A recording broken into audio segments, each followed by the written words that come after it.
अस्सलाम वालेकुम फ्रेंड्स, आप देख रहे हैं हमारा YouTube channel Al Makkah tech and business hub. दुनिया भर से हमारे तमाम व्यूवर्स को मिडनाइट मार्केट अपडेट में बहुत बहुत वार्म वेलकम।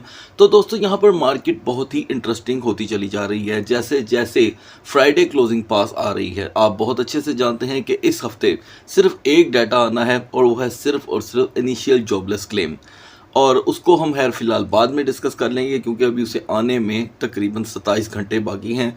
तो क्लोजेस्ट वन वीडियो में उसे हम डिस्कस करेंगे। कुछ व्यूअर का सवाल था कि उस्मान भाई, आप कॉइन्स के एनालिसिस नहीं कर रहे। दोस्तों, शायद आप वीडियो पूरी नहीं देख रहे। हर वीडियो में मैं आपके साथ यहाँ पर फंडामेंटल स्ट्रॉन्ग कॉइन के एनालिसिस कर रहा हूँ, लेकिन शायद आप स्टार्टिंग में ही खबरों से यहाँ पर अपना काम चला लेते हैं और उसके बाद आप अगला पार्ट जो है वीडियो का मिस कर देते हैं।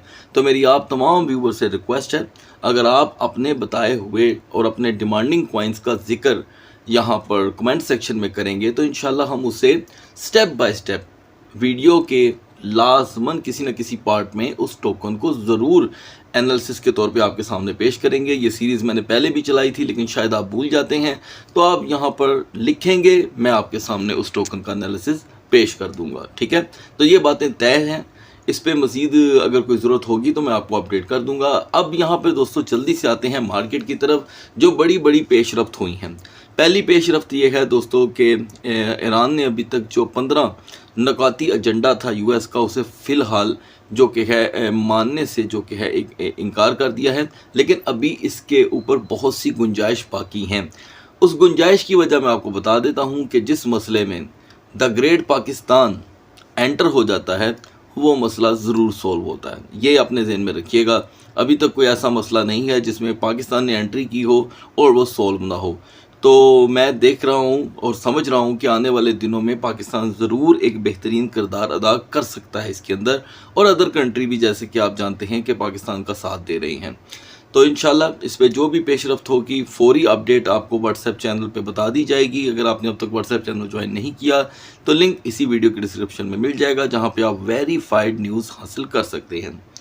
इसके बाद दोस्तों अगली पेशरफ्त ये हुई है कि ब्लैक रॉक के सीईओ फिंक, जिसे लैरी फिंक कहते हैं जनाब, उन्होंने यहाँ पर उन्होंने भी अपना तजिया पेश कर दिया है। एक रिपोर्ट दी है बीबीसी ने कि जी उनका कहना है कि अगर ये मसले मसाइल ना रुके तो ब्लैक रॉक सीईओ फिंक फॉर्न of global recession if oil goes to 150 फला फला।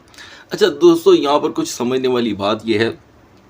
पहले तो मैं आपको ये बता दूं कि कोई भी तज्जिया किसी की ज़ात पे कीचड़ उछालने के लिए नहीं होता, लेकिन क्योंकि हकीकत बताना मेरी यहाँ पर दोस्तों एक ड्यूटी है, और फिर उसके बाद उसकी वेरिफिकेशन करना आपका काम है। देखिए गाइस, ब्लैक रॉक जो तकरीबन 2 से 2.5 साल पहले टोटल 9 ट्रिलियन के असासे रखती थी, ठीक है, आज वो 15 ट्रिलियन के असासे रखती है। क्या बात है, यानी कि 9 ट्रिलियन से सीधा 15 ट्रिलियन। जा कर के गूगल करें, यकीन करें कि अगर आपको ये अपडेट ना मिले तो कमेंट सेक्शन में ज़रूर बताइएगा, ताकि हम भी अपनी गलती दूर कर सकें, लेकिन इसके ऊपर पूरी वेरिफिकेशन की गई है। अब ये 15 ट्रिलियन को ऑन करते हैं और इनके बारे में यही सब कुछ देखने को मिलता है कि ये एक बहुत बड़ा बिज़नेस का ग्रुप है, बहुत बिज़नेस चलाना इनके ऊपर ख़त्म है, और ये अपना कभी लॉस बर्दाश्त नहीं करते। तो दोस्तों याद रखें, फिर मैं कहने लगा हूँ कि यहाँ पर मैं सिर्फ आपको अपडेट दे रहा हूँ कि ये भी मार्केट के बहुत बड़े मैनिपुलेटर हैं जनाब, ठीक है जी। तो ये यहाँ पर मोस्टली मार्केट को अप एंड डाउन करने में इनका अक्सर किरदार रहता है, और अब यही कह रहे हैं कि जी $150 फी बैरल पे अगर बात चली जाती है तो ये हो जाएगा, वो हो जाएगा। तो याद रखिएगा दोस्तों, जो बिजनेसमैन होता है या बिज़नेस की फर्म्स होती हैं, उनको इन चीज़ों से फ़र्क नहीं पड़ता, वो बल्कि हर किस्म के चीज़ों के प्राइसेस के उतार चढ़ाव का फ़ायदा लेते हैं। और मैं ये खाली इनकी कंपनी की बात नहीं कर रहा, याद रखिएगा प्लीज़, ये सभी का असूल है। देखें, बिजनेसमैन कभी भी जो होता है वो जो कि अपने पल्ले से जो है वो यहाँ पर अपनी कंपनी नहीं चलाता, वो हमेशा अपना एक रेवेन्यू जनरेट करता है अपने सिस्टम से और उसे मार्केट में लेकर के आके उसे आगे बढ़ाता है। खैर, ये जो ऑयल प्राइसेस की यहाँ पर हमें बार बार हर जगह से धमकी सुनने को मिलती है, कभी फलानी कंपनी कह रही है, कभी ढमकानी कंपनी कह रही है, नहीं तो ये हो जाएगा। तो याद रखें दोस्तों, मैं आपको यहाँ पर एक और बात बता दूँ, ज़रा समझ लीजिएगा। आप जिस भी मुल्क में रहते हैं, जिस भी कोई भी कंट्री हो, तरक्की याफ्ता हो ना हो, तरक्की पजीर हो, जो भी हो, एक शर्त अपने ज़हन में रख लें कि कारोबार का एक असूल है कि जब ऐसी चीज़ें महंगी होती हैं तो उस मुल्क की, जिस मुल्क में हमारे व्यूवर रहते हैं, उनकी मौशियत भी डाउन होती है, उनकी भी यहाँ पे करेंसियाँ जो हैं वो लो जाती हैं और उनमें भी तनख्वाहों के घाटे होते हैं, जॉबलेस जो क्लेम होते हैं वो बढ़ते हैं। तो ये जॉबलेस क्लेम आपको किसी भी मुल्क में देखने को मिल सकता है अगर $150 फी बैरल पे ऑयल गया, ठीक है जी। लेकिन फ़िलहाल $150 पे दोस्तों पहले भी जा चुका है, मैं बता चुका हूँ 2008 के अंदर ऐसा कुछ भी नहीं हुआ था, यकीन कीजिएगा। लेकिन फ़र्क इतना है कि 2008 में ये जो सोशल मीडिया था ये इतना एक्टिव नहीं था, बल्कि था ही नहीं। आप जाके ये भी रिसर्च कर लें तो तकरीबन 18 साल पहले की ये बात है। आज ये सारा जो आप कच्चा चिट्ठा यहाँ पे चलता हुआ देख रहे हैं, इसकी सबसे बड़ी वजह यह है कि पल पल में ख़बरें फैलती हैं और लोगों का पैनिक बढ़ जाता है। अगर आप पैनिक ना हो और हर चीज़ को रूटीन का हिस्सा समझें तो मेरे ख्याल से ये कोई मसले वाली बात नहीं है। लिहाजा ऐसे हालात के अंदर हम देख रहे हैं कि क्रिप्टो मार्केट बहुत ही अच्छा बिहेव कर रही है। मार्केट की कैपिटलाइजेशन के अंदर यहाँ पर अच्छा खासा उतार चढ़ाव देखने को मिल रहा है। डोमिनेंस कुछ देर तक स्टेबल दिखाई दिया लेकिन कोई ख़ास नतीजा नहीं निकल सका। अगर हम टाओ को देखें तो ये दोस्तों इसके पांव ज़मीन पे लग ही नहीं रहे और करते कराते ये आलम आन पहुँचा है हमारे यहाँ पे कि टाओ इस वक्त जो है वो 358 तक की रेजिस्टेंस इख्तियार कर गया है। लिहाजा आगे चल कर के इसे डिस्कस करेंगे। तो गाइस एक मरतबा फिर से ये BTC 72,000 से रिजेक्ट हुआ है। अगर आप हमें पिछले 2 हफ्ते से देख रहे हैं, मैं यहाँ पर बिगनर्स की बात कर रहा हूँ या न्यू व्यूवर्स की बात कर रहा हूँ, तो आपको ये याद होगा कि मैं 72,000 को हिस्ट्री के अकॉर्डिंग, इसके कैंडल चार्ट के अकॉर्डिंग आपको बता चुका हूँ कि इसका एक रिजेक्शन लेवल है। तो अगर आपने आज भी मार्केट को एनालाइज किया तो देख लें कि मार्केट 72,000 से रिजेक्ट हुई है। अलबत्ता इन दोनों को लास्ट में डिस्कस कर लेंगे, वक्त सेव कर लेते हैं। आगाज़ करते हैं BNB से। तो दोस्तों BNB की यहाँ पर अप्रोच बड़ी ही स्ट्रॉन्ग रही। BNB यहाँ पर कुछ अपना रवैया बदल रहा है लेकिन ये इतना मजबूत नहीं है। देखें यहाँ पर BNB की जो परमानेंट सपोर्ट है वो 620 से 625 ही है, लेकिन इसमें कोई शक नहीं है कि वो अपर लेवल पे ट्रेड करने की खुद को आदत डाल रहा है, जैसे कि 640। आज BNB ने सारा दिन 640 को ब्रेक नहीं होने दिया। इसका मतलब ये नहीं है कि 640 इतना मजबूत हो गया है कि अपनी सपोर्ट की तरफ नहीं आएगा, तो अभी भी 630 इसकी स्ट्रॉन्ग सपोर्ट रहेगी। तो स्ट्रॉन्ग की तरफ तवज्जो रहे तो ज़्यादा बेहतर है। अपर लेवल पे रेजिस्टेंस 655 की है। XRP का बिहेवियर यहाँ पे बिल्कुल यूजलेस है दोस्तों। 1.40 और 1.43 के दरमियान ये स्टक है। जैसे कि आप जानते हैं कि सुबह 1.40 आपको देखने को मिला और इवनिंग में 1.43, तो लिहाजा XRP में यहाँ पर एनर्जी ना होने के बराबर है। लिहाजा 1.40 और 1.45 को ही कंसीडर किया जा सकता है।